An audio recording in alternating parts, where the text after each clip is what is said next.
ujung virtual, nampaknya Kang Abu Marlo sudah raise hand yang pertama. Okay. Assalamualaikum Kang Abu Marlo di Bandung.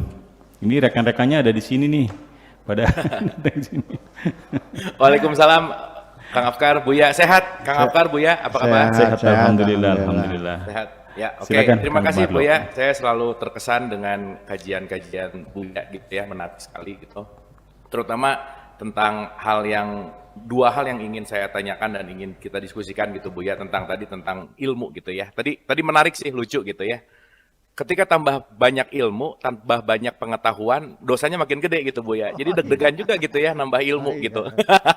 Itu satu gitu ya. Nah, yang jadi pertanyaan adalah kan gini ya Buya, ketika seseorang menambah ilmu, pengetahuannya bertambah, kesadarannya bertambah, tetapi itu bisa menjadi juga dalam tanda petik godaan untuk menjadi pembenaran gitu. Karena kalau kita melihat sekarang orang-orang melakukan dalam tanda petik gitu ya, kelihatannya baik tapi itu niatnya juga tidak baik gitu, kejahatan dan seterusnya, kedoknya tuh ilmu gitu. Kadang ya agama misalkan, kadang ya dalil gitu misalkan. Nah itu jadi hal yang menarik. Itu nomor satu Buya. Yang kedua, boleh ya satu lagi Kang Afkar? Iya. Boleh, silakan. Ya, satu lagi ini yang kedua. Saya juga sangat tertarik dengan kalimat yang dari SD lah ya, saya tuh berpikir gini Buya. Saya sering banget mendengar kata-kata baligu ani walau ayah, sampaikanlah walau satu ayat gitu.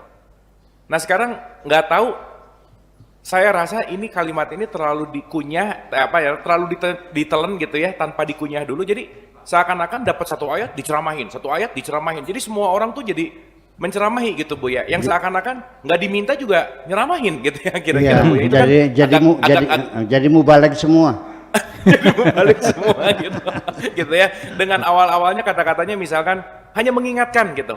Ini saya dapat pengajian ini dan saya harus menyampaikan satu ayat, sehingga jadi militansi, tetapi militansinya yang dalam tanda petik agak-agak nggak asik gitu ya, dalam tanda petik juga memaksa gitu. Nah, apa sih sebetulnya hakikat dari baligu ani walau ayah gitu Buya? Atur nuhun Buya, silakan. Ya, terima kasih. Langsung Buya. Ya, memang ilmu itu netral sesungguhnya. Baik atau tidak baik ilmu netral, tergantung bagaimana dimanfaatkannya. Kang Abu Marlo beli golok, buat nyembelih kambing bisa nggak? Buat nyembelih orang bisa nggak? Bisa juga. Yang dagang goloknya dosa nggak? Jangan dikait-kaitkan, itu mah bebas. Nah, jadi tidak ada alasan juga bahwa orang yang alim berilmu itu ada jaminan masuk surga. Surga tidak ada urusan dengan ilmu. Ya. Di dunia bisa nggak jadi orang benar, orang bodoh bisa benar? Ya bisa, mengapa tidak? Malah justru saya melihat orang bodoh punya peluang benernya lebih besar.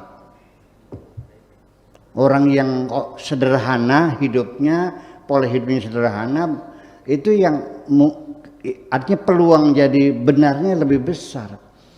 Karena bagaimanapun juga ilmu pengetahuan itu bisa dimanipulasi menjadi pembenaran sesungguhnya.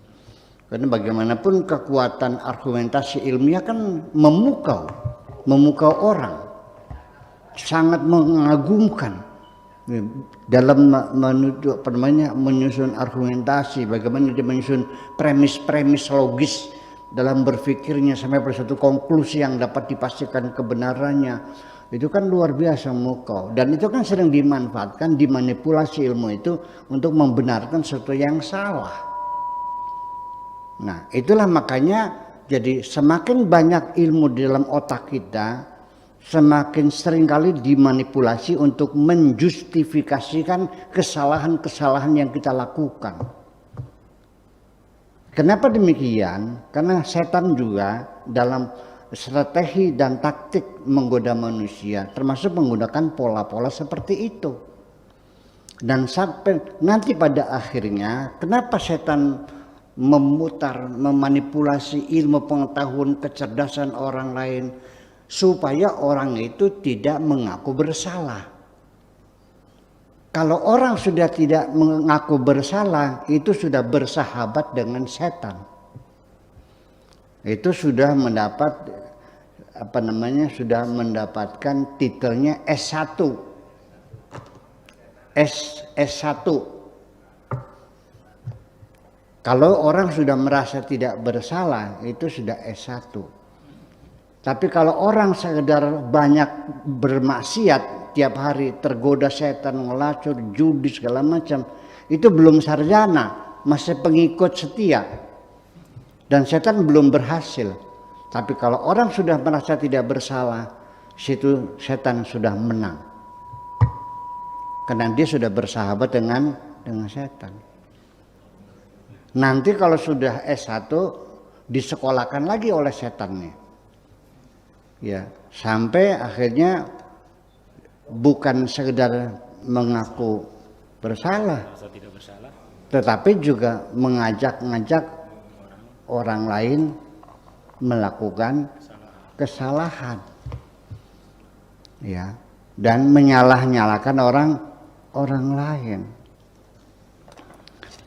Dan nanti sampai ada S4 ya. Jadi S1, S2, S3, S lilin.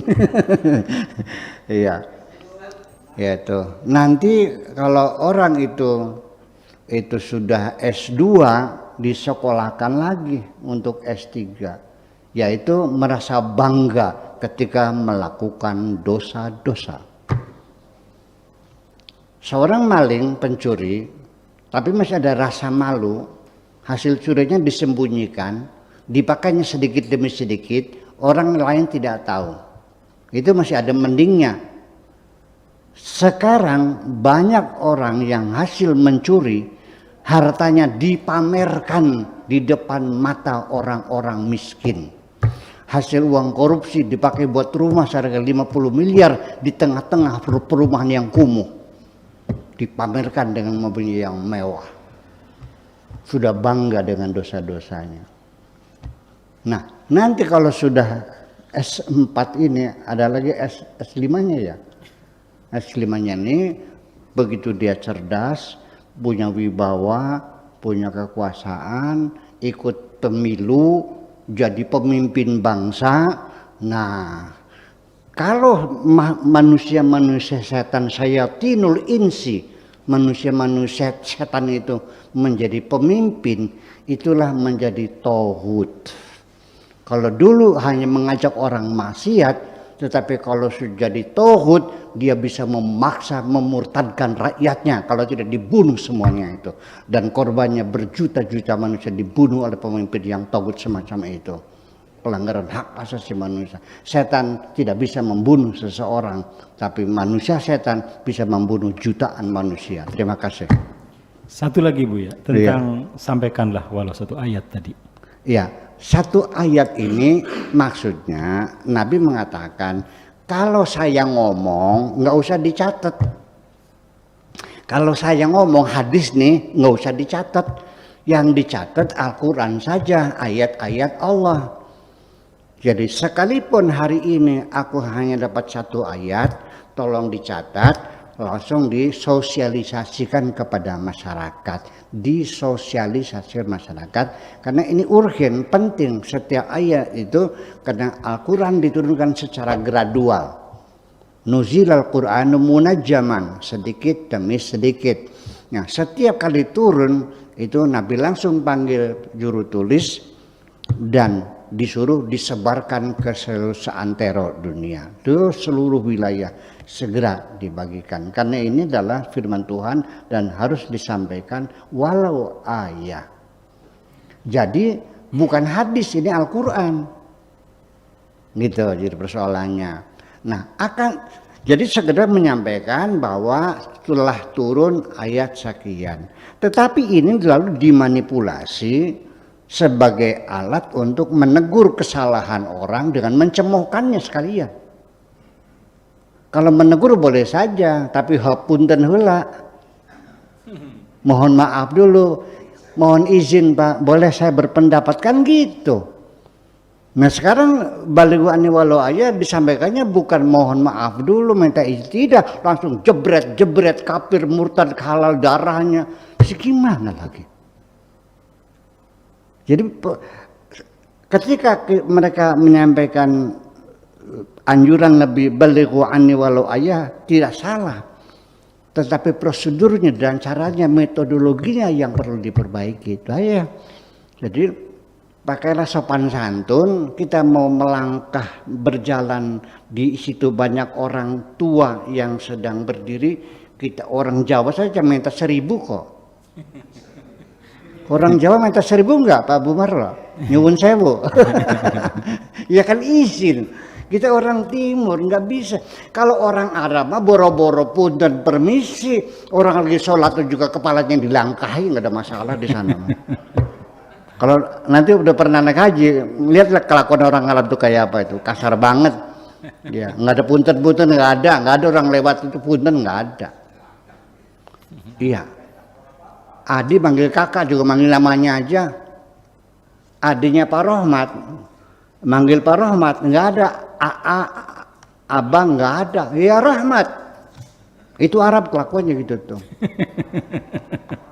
Ya, seorang istri manggil suami, Marlo, kadia, Marlo. Iya, kalau istri orang Arab, ya Abdul Syakur, namanya nggak ada, AA tuh nggak ada, Kang Mas tuh nggak ada.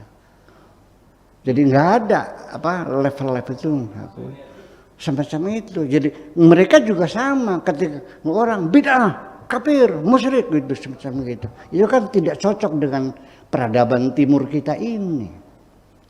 Dan ketika ada orang yang sekasar itu, saya nanya, Anda warga negara mana? Mana lihat paspornya?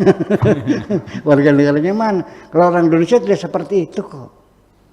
Dan saya sendiri pribadi ketika dalam ada lagi yang lebih lagi malah saya tambahkan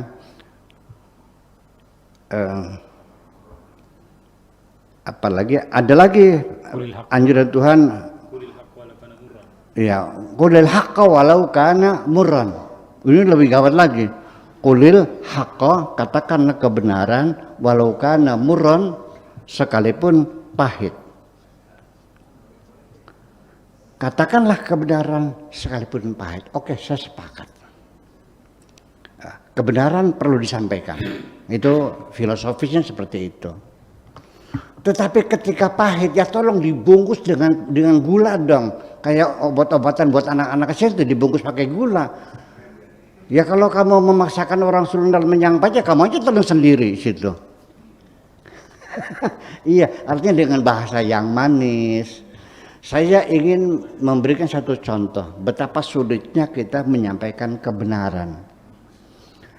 Saya ini ketua Forkim, Forum Komunikasi Imam Masjid.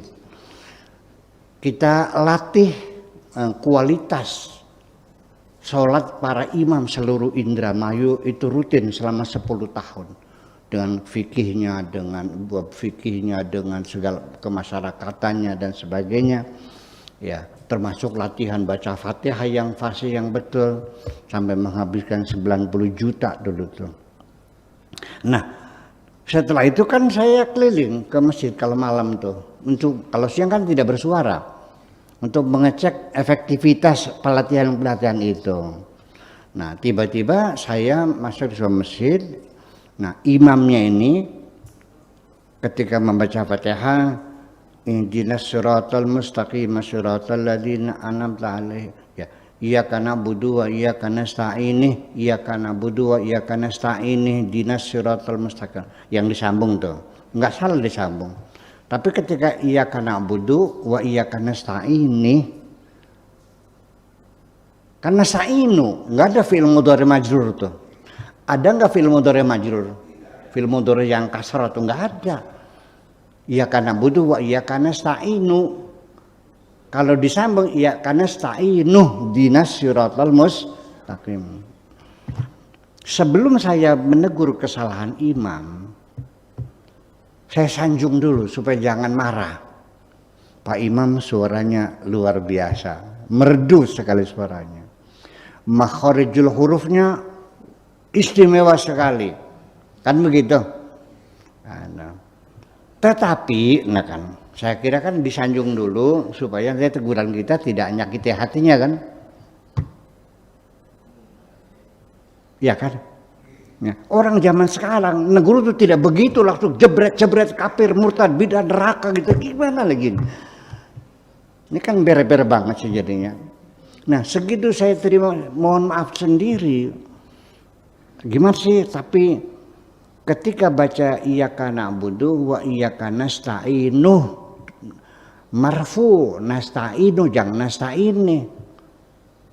Setelah saya sanjung, saya junjung tinggi, begitu harus nasta'inu, kalau nasta'ini salah, langsung tolak pinggang. Kamu mesanternya berapa tahun? Bayangkan, tidak terima. Dia itu tidak tahu saya ketua imam nih, karena tiap bulan dapat tunda dari Pemda, dia nyuruh kurir saja, dia nggak pernah ikut penataran, nggak pernah ikut latihan, hanya terima tundanya aja. Nah suatu ketika dia datang ke pondok untuk pelatihan dan untuk menerima tunda, baru tahu bahwa Buya Sakur tuh orangnya ini yang pernah dimarahi itu.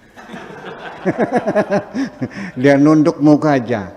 Nah ini moga ini satu pengalaman Pak Abu Marlo, Kang Abu Marlo, pengalaman bahwa menegur orang itu resikonya tinggi. Maka saya seringkali memilih untuk pura-pura tidak tahu saja. Terima kasih. Baik. Kang Abu Marlo di Bandung, 2 poin yang sudah disampaikan tentang godaan pembenaran bagi orang-orang yang ilmunya tinggi, serta sampaikanlah walau 1 ayat, dan penjelasan sudah disampaikan oleh Buya kali ini. Saya kira kita semua bisa menyerap apa yang beliau sampaikan.